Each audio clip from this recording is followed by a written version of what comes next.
Oh, hello there. Welcome to Living Your Best Life by Razzielle. So today I have this awesome story that I want to share with you. It's a story about a young boy named Teddy Stoddard. A friend shared it with me ages ago, and this message hit me really, really hard. I thought to myself, I gotta share it with my people. It's about kindness, empathy, and passion. The good stuff. So back in the day, there was a primary school teacher called Mrs. Thompson. She taught year five. As she stood in front of her class, she told a lie, an untruth. Like most teachers, she stood in front of the class and told everyone, I love all my students, I love all my pupils, I love all of you equally.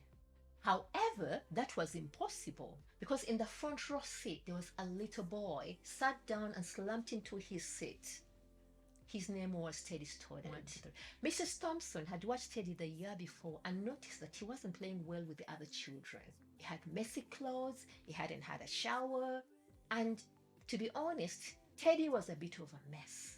It got to a point where Mrs. Thompson was actually delighting in failing Teddy. At the school where Mrs. Thompson taught, she was required to review each child's past records.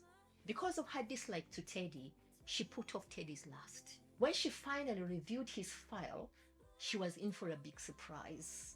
Teddy's first grade teacher wrote, Teddy is a bright child with a ready laugh.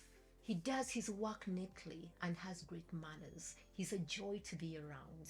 His second grade teacher wrote, Teddy is an excellent student, well liked by all his classmates, but he's troubled because his mother has a terminal illness and life at home can be a struggle. Mrs. Thompson continued reading from Teddy's third grade teacher.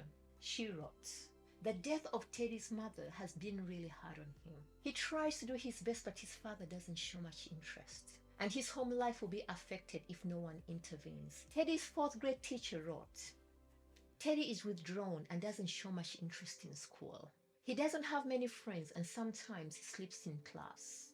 By now, Mrs. Thompson realized the problem and she was ashamed of herself. She felt even worse when her students bought her Christmas presents, wrapped in bright shining paper and red ribbons, except for Teddy's. You see, because Teddy was really poor, he couldn't even afford to buy wrapping paper. His present was clumsily wrapped up in a heavy brown paper bag that was reused as a shopping bag. Mrs. Thompson took pains to open it in the middle of the other presents. Some of the students started to laugh when she found a rhinestone bracelet with some of the stones missing. There was also a porter bottle of perfume. She stopped the kids from laughing. She put on the bracelet and sprayed some perfume on her neck and her wrist. Teddy stayed at school that day.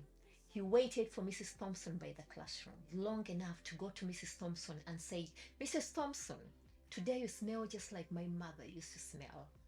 These few little words from a little boy touched Mrs. Thompson. She cried. On that very day, she stopped teaching reading, writing, and mathematics. She instead began to teach children. She started paying close attention to Teddy. As time went on, Teddy started becoming alive. He started becoming happy. He started being out of his shell. He started playing with other children. The more Mrs. Thompson encouraged him, the more he responded.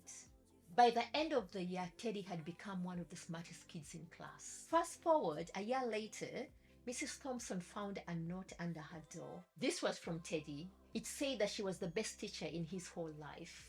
6 years went by and she received another note. He told Mrs. Thompson that he had finished his high school, third in his class, and still she was the best teacher in the whole world. 4 years after that, she received another letter. Teddy told her that while things had gotten tough, he was still in school. He had stuck to it and soon he would be graduating. In the letter, he still assured Mrs. Thompson that he was the best teacher he's ever had in his whole life. 4 more years and yet another letter arrived. Guess what? This time he explained that even though he had gotten his bachelor's degree, he had decided to go a little bit further. The letter explained that Mrs. Thompson was still the best teacher in his whole life. The story does not end there. During that spring, there was yet another letter. In the letter, Teddy explained that he had met this girl and he was soon getting married. He explained that his father had died a couple of years ago, and he was wondering whether Mrs. Thompson could come to his wedding to sit in the place of his father. Of course, Mrs. Thompson agreed. And guess what? She wore the bracelet Teddy gave her years ago, the one with the rhinestones missing. She also did something else, something amazing. She wore the same perfume that Teddy had gifted her years ago.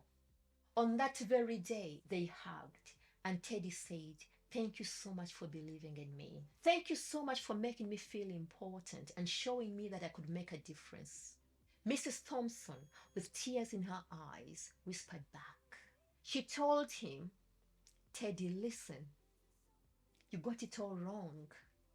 You are the one who taught me that I could make a difference. I didn't know how to teach until I met